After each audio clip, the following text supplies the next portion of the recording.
आज आम यही क्लास रे from the formal in jar जहाँकि दशम श्रेणी इंग्लिश रो गोटे पोएम अटे ये चैप्टर टी संपूर्ण है पढ़ा एवं शेष करवा।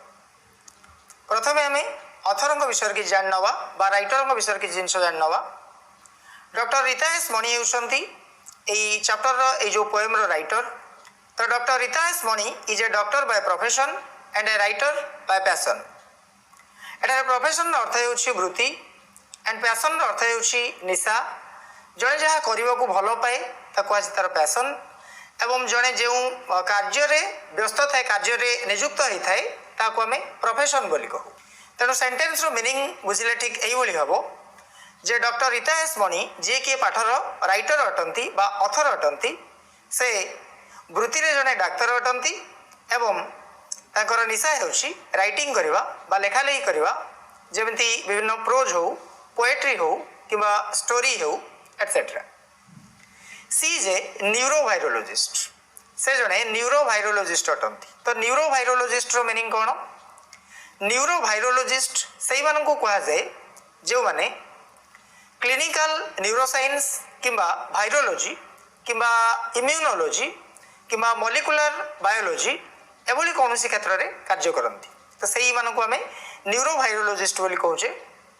तो she is a neurovirologist at the National Institute of Mental Health and Neurosciences Bengaluru, जहाँ आम सर्टकटली निमांस कहूचे National Institute of Mental Health and Neurosciences एवं यह रही बेंगलुरु रे।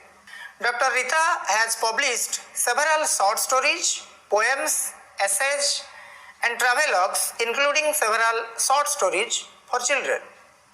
डॉक्टर रीता एस मणि अनेक कहानी, कविता, प्रबंध और यात्रा विवरणी पुस्तक माध्यम पब्लिश करछंती जो अनेक पिलामानक उद्दिष्ट अनेक क्षुद्र गल्प मध्य अंतर्भुक्त अछि।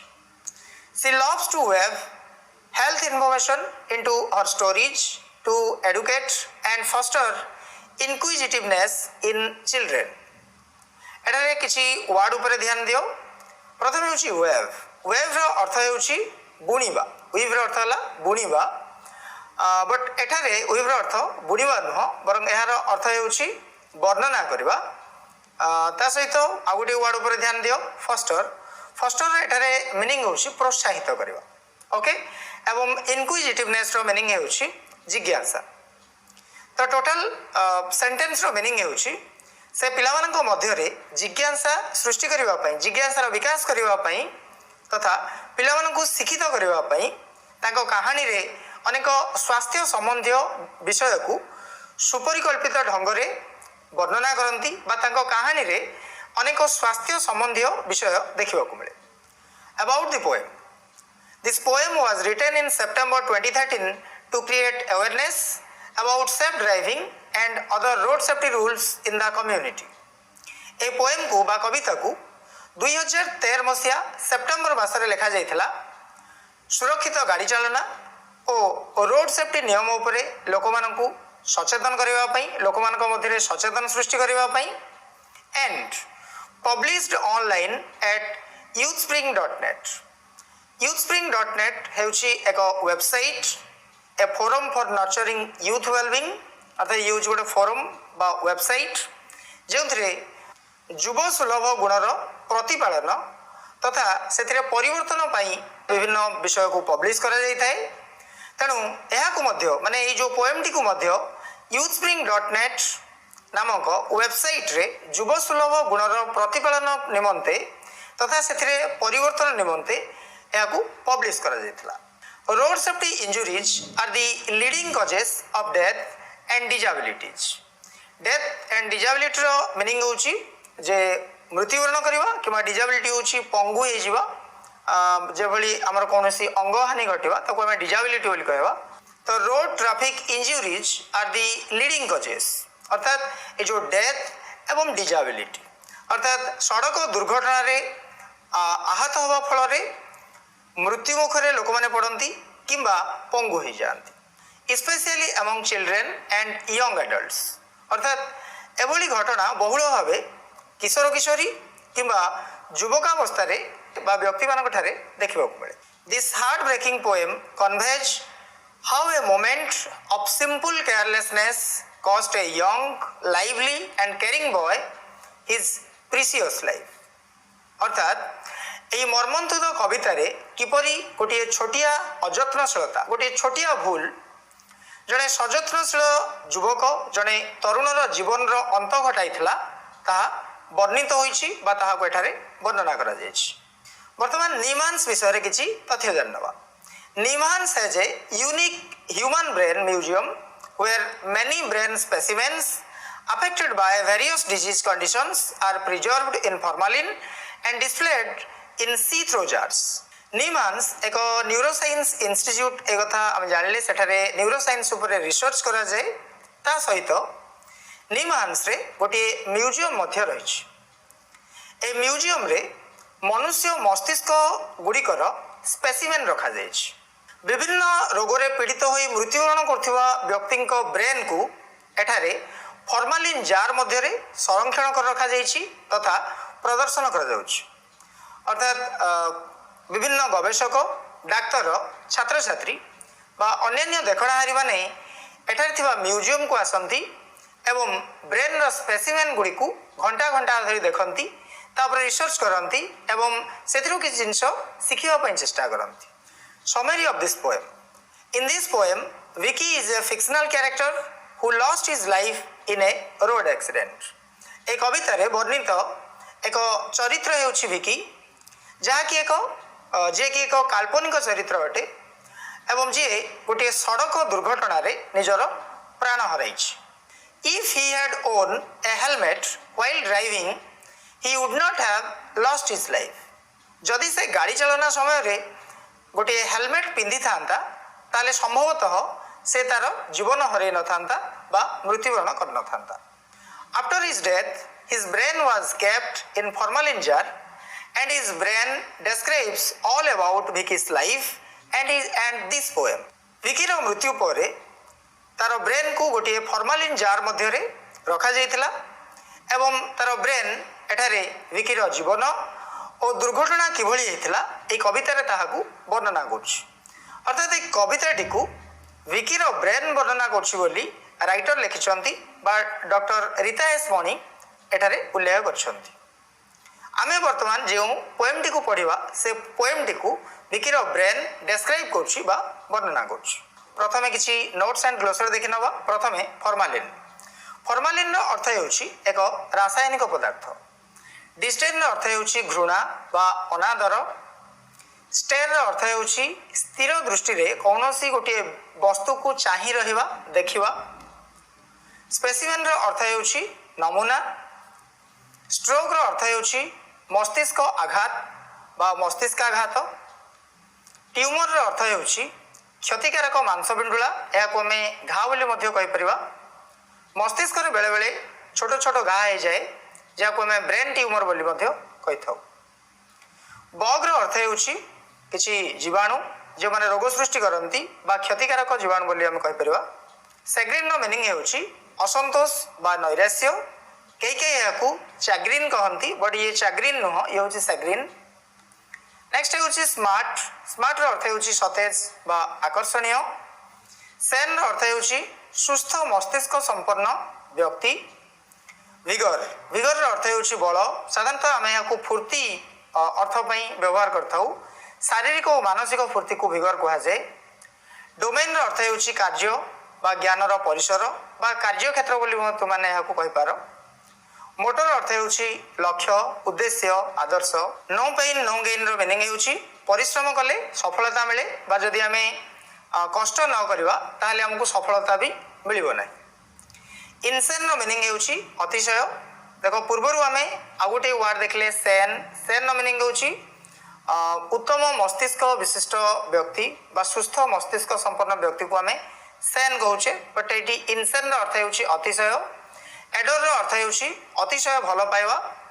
रिंकल्स। रिंकल्स माने कोन बुढ़ा बुढ़ी लोक माने वृद्धावस्था रे साधारणतः जेतेबेले बयस अधिका हो जाए गाल बा शरीर रे विभिन्न स्थान रे किछि किछि गार पड़िबा होले देखा जाए। स्पेशली मुह रे गार पड़िबा होले देखा जाए ताको आज रिंकल्स बा या को हमें कुंचित रेखा बोली मध्य कहि थाउ।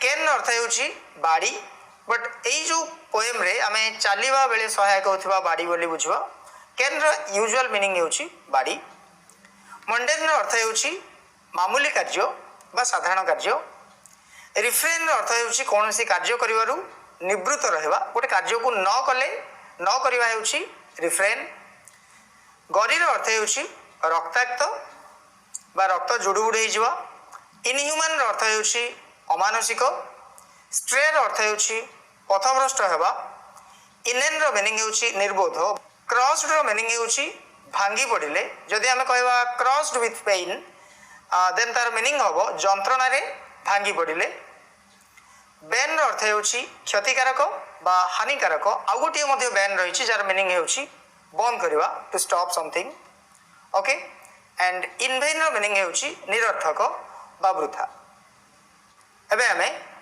पोएम देखिबा एवं पोएम रे स्टांजा गुडी को वन बाय वन तार मीनिंग बुझी बुझी जीवा stanza 1 hi I am Vicky's brilliant brain ମୁଁ तुमको स्टार्टिंग रे कहली जे ए पोएम टी को विकीर ब्रिलियंट ब्रेन एक्सप्लेन करूची बोली ऑथर लिखिचंती तेणु वर्तमान आम जहाँ पढ़ुचे एटारे विकीर ब्रिलियंट ब्रेन बा विकीर ब्रेन ताकू डेस्क्राइब करछि तो स्टार्टिंग लाइन टी होची hi I am Vicky's brilliant brain अर्थात मु होची विकीर बुद्धिदीप्त मस्तिष्क sitting in a formalin jar with disdain जे कि एक फॉर्मालिन जार मध्य विमुख होई निराश होई बा निज प्रति घृणार सहित बसी रही निजे निज को घृणा करुच्ची निज प्रति से निजे विमुख हो जाइए तार कारण आम जाचे आम ब्रेन सबुठारु सुपीरियर पार्ट आम बॉडी रो तेणु से भावुची जेहेतु मु गोटे सुपीरियर पार्ट बॉडी रो एवं गोटे जस्ट गोटे काच जार मध्य अच्छी और लोक मैंने मत आसिक देखुंत से निजक निजे घृणा कर विमुख हो जाइए on display to promote knowledge gain watching people stare me again and again मनुष्यर ज्ञान वृद्धि सकाशे मत एठारे प्रदर्शित करा जाउछि कोन कहा जाइछि ऑन डिस्प्ले मीन्स एठी प्रदर्शन करबा अर्थ को बुझाउछि to promote knowledge gain okay तो ज्ञान पाइबा सकाशे ज्ञान वृद्धि करबा सकाशे मनुष्यर ज्ञान वृद्धि सकाशे ए जो ब्रेन को एठारे प्रदर्शित करा जाइछि बा मत एठारे प्रदर्शित करा जाउछि watching people stare me again and again जोठारे मु रही सेठारे लोक मैंने मत बारंबार आसिकी देखती स्थिर दृष्टि चाह रहती क्यों मैंने आसती डाक्तर हुंतु बा गवेषक हुंतु बा देखणाहारी मैंने हुंतु अवश्य एठारे मेंशन करा जाए नहीं आम जेकोसी लोक को बुझीपर तो से मैंने आसी मत स्थिर दृष्टि चाह रहती और मत देखी किसी ज्ञान हासिल करने चेष्टा करती stanza 2 how insulting to be called a specimen specimen अर्थ होछि नमूना एक नमूना रूपे अभिहित करवा केते जे अपमानजनक से कथा मु जाने अर्थात विकीर ब्रेन कहूँ जे यह बहुत अपमानजनक कथा जे मते गोटे नमूना रूपे अभिहित करा जाउछि 2 years ago I was part of a living human 2 वर्ष पूर्वे मु एमिति नथिली एभली अवस्था मु नथिली 2 वर्ष पूर्वे मु गोटे जीवंत मनुष्यर अंशविशेष थी I was part of a living human मु गोटे जीवंत मनुष्यर अंशविशेष थी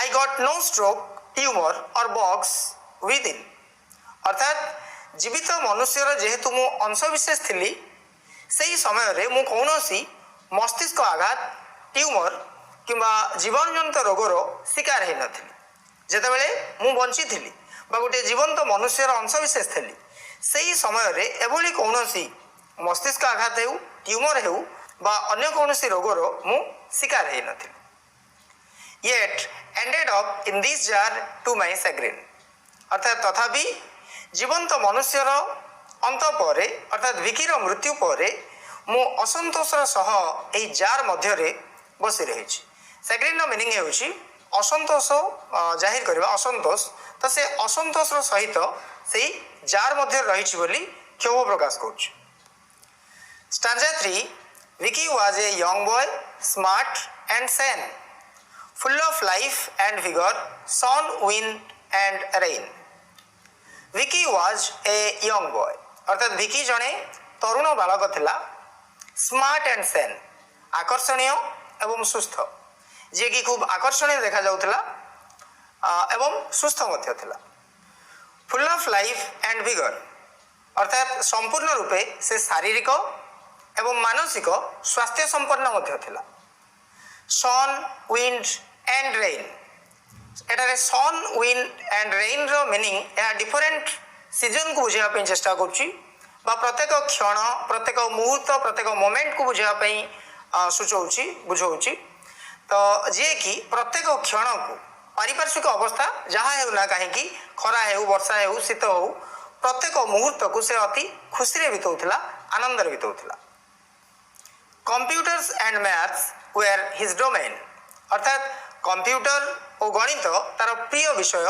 बा कार्यक्षेत्र थिला his motto in life was no pain no gain ता जीवन उद्देश्य थिला आदर्श थिला कष्ट नहीं तो सफलता भी नहीं बा कठिन परिश्रम द्वारा सफलता पाई हबो एकथा से जानिथिला एवं ताहा ही तार आदर्श थिला ताकु से निज जीवन रे कार्यकारी करथिला stanza 4 Vicky's love for his parents was truly insane एटी इनसेन रो मीनिंग हेउची अतिशय तो विकी रो भलो पाइबा ता बापा मां को प्रति खूब अधिक थिला से ता बापा मां को बहुत भलो पाउथला and he adored his grandma wrinkles and Ken and he adored his grandma अर्थात से निज ग्रांडमा को बहुत भलो पाउथला अतिशय भलो पाउथला बहुत सम्मान दउथला wrinkles and Ken ए दुईटी वर्ड सूचेबा पई चाहे जे विकीरो ग्रांडमा बहुत वयस्क थिले बहुत वृद्धा थिले एवं wrinkles रो मीनिंग हेउची तुमे जानिचो कुंचित रेखा तेणु तांको शरीर चर्म लोड़ायित थिला जोंथरे अनेक कुंचित रेखा थिला बोली आमे कहि परिबा अर्थात से बहुत वृद्धा हो जाइथिले तथा जे कि बाड़ीर आश्रय नेउथिले केन दिया जाइछि अर्थात से बाड़ीर आश्रय नेउथिले चालिबा पई बाठिया हवा पई जेभली अन्य वृद्ध बा वृद्धा माने करंती एथुर आमे जानि पउछे जे ता जेजेमा बहुत वृद्धा थिले एवं विकी ता जेजेमा को बहुत भलो पाउथला in college when he stole a glance at Lauren college रे अर्थात महाविद्यालय पढ़िबा बेले से लॉरेन नामनी जड़े तरुणी को चोरा चाहानी रे आकर्षित करथिला why his heart went third third only I could explain सेते बेले ता छाती काहे की धड़धड़ हेउथिला से कथा मु ही जाने बा मु ही कहि परि बोली विकीरो ब्रेन एक्सप्लेन कुछ stanza 5 On a wet monsoon day for a task mundane, Vicky rode his bike to his friend in the next lane. अर्थात वर्षाकालीन पाग विशिष्ट एक आर्द्र दिन मनसून डे अर्थ होती वर्षाकालीन दिन एवं एठारे वेट कथा कह वेट अर्थ आर्द्र तो आम टोटाल कहवा वर्षाकालीन पाग विशिष्ट गोटे आर्द्र दिन में फॉर ए टास्क मंडेन अर्थात कौन एक मामूली काम कौन गोटे साधारण कम जो कम एत गुरुत्व न थाए मंडेन कहुए अर्थात गोटे मामूली कम Vicky rode his bike to his friend Vicky ता सांग जे कि अनति दूर Rola who lived in the next lane अर्थात जे कि तार परवर्ती गली रे रोला परवर्ती साही रे रोला ता पाखक कौन गोटे मामूली कम बाइक चलाई जीवाकू बाहरला For once, from wearing his helmet, he did refrain. For once, अर्थात प्रथम थर पई बा गोटिए थर पई से एही गोटिए थर पई से हेलमेट पिंधिबारु निजको निवृत्त रखिथिला बा से हेलमेट पिंधि नथिला ओके से दिन से हेलमेट पिंधि नथिला God he made with an accident gory and inhuman एठारे गोटिए संबोधन पद रही गॉड मीन्स ओ गॉड बा आमे बुझिबा जे दुर्भाग्यवशतः किसी गोटे हठात जदि दुखद घटना घटे ताहले आमे एटारे ओ गॉड बा गॉड बोली कहिथौ तेणु आमे कहबा जे एठी गोटे दुखद घटना घटछि तेणु गॉड वर्ड को यूज करा जायछि तो दुर्भाग्यवशतः he met with an accident gory and inhuman अर्थात से एक दुर्घटनार सामना कला गोटे दुर्घटनार सम्मुखीन हला जहाँकि गोटे रक्ताक्त एवं अमानुषिक थिला गरी मीन्स होची रक्ताक्त अर्थात तार एक्सीडेंट पर तार कंप्लीट बॉडी रक्त रे जुड़बुड़ हो जाइथिला एंड इनह्यूमन रो अर्थ होला या बहुत ई दुर्घटनाटी बहुत निष्ठुर बा अमानुषिक थिला जहाँकि एक निष्ठुर अंत बोली मध्य आमे कहि परिबा। Stanza 6 all it took was a stray moment in an अर्थात सामान्य मूर्खता कारणरू इनेन रो मीनिंग हेउछि एटारे मूर्खता निर्बोधता। तो सामान्य मूर्खता कारणरू आखि पिछुड़ा के घटिथिबा एई घटना बा दुर्घटना विच्युतिर समय पलटि गला अर्थात ये घटनाटी हठात घटला एवं पर से तार परिवार ठारू चिरदिन दूरे गला अलग हो गला विच्युत हो गला। ओके एटारे स्ट्रे दिया जाइछि स्ट्रे रो मीनिंग हेउछि विच्युत हवा दूरे जीवा तार मृत्यु पर से तार परिवार ठारू दूरे गला सेति में एटारे स्ट्रे वर्ड को यूज करा जाइछि। ओके एवं एटारे मूर्खता कोथि पई यूज कराइछि इनेन वर्ड को काहे लगा जाइछि कारण तार जो टिके अजत्नशीलता को एटी मूर्खता बोली कहै से हेलमेट न पिंधिबाटा को एटी सही कारण एठारे इनेन वाटी को यूज करा जाइछि। ओके तो सामान्य मूर्खता कारणरू आखि पिछुड़ा के घटथिबा ए घटना विच्युतर समय पलटि जाइथिला अर्थात ता परिवार ठारू से चिरदिन पई दूरे जाइथिला। A young life lost a family crossed with pain अर्थात एक यौवन दीप्त जीवन रो अंत घटिला अर्थात से सद्य युवकावस्था पदार्पण करथिला एवं एई अवस्था बा जो युवकावस्था तार मृत्यु घटिला। A young life lost a family crossed with pain अर्थ है दुख रे जर्जरित हवा जंत्रणा भोग करवा बा शोक संतप्त हवा अर्थात विकी को हराई तांको फैमिली रो अन्य माने बहुत शोक संतप्त होइथिले बा जंत्रणा रे जर्जरित होइथिले। डियर फ्रेंड्स टेक केयर अर्थात एठारे आमको विकिर ब्रेन फ्रेंड बोली संबोधन करुच्ची एवं कहूँ प्रिय सांग माने टेक केयर अर्थात सजत्नशील हो निजर जत्न नियो। Risky driving can be bane विपज्जनक गाड़ी चलना सर्वनाशर कारण हो पारे। एटी बीएनई बैन रो मीनिंग हेउची सर्वनाशर कारण पलटिबा बा क्षतिकारक हानिकारक अर्थ को मध्य बुझाए। तो प्रिय सांग माने डियर फ्रेंड्स टेक केयर अर्थात सजत्नशील हो। Risky driving can be ban अर्थात विपज्जनक गाड़ी चलना सर्वनाशर कारण पलटि पारे। ड्राइव सेफ सुरक्षित भाव गाड़ी चलना करो and let your precious life not be in vain. Precious life अर्थ है मूल्यवान जीवन तो let your precious life not be in vain अर्थ है वृथा। तो तुमर जो मूल्यवान जीवन ता वृथा न जाऊ ता एमती नष्ट न हो जाऊ।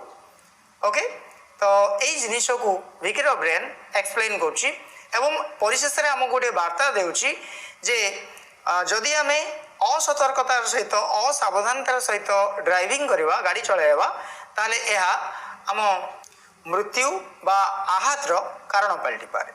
So that's all for today. Hope you enjoy the class. If you like this video hit A like, leave a comment and share with your friends, and don't forget to subscribe. So thank you very much for watching this video. See you in the next episode.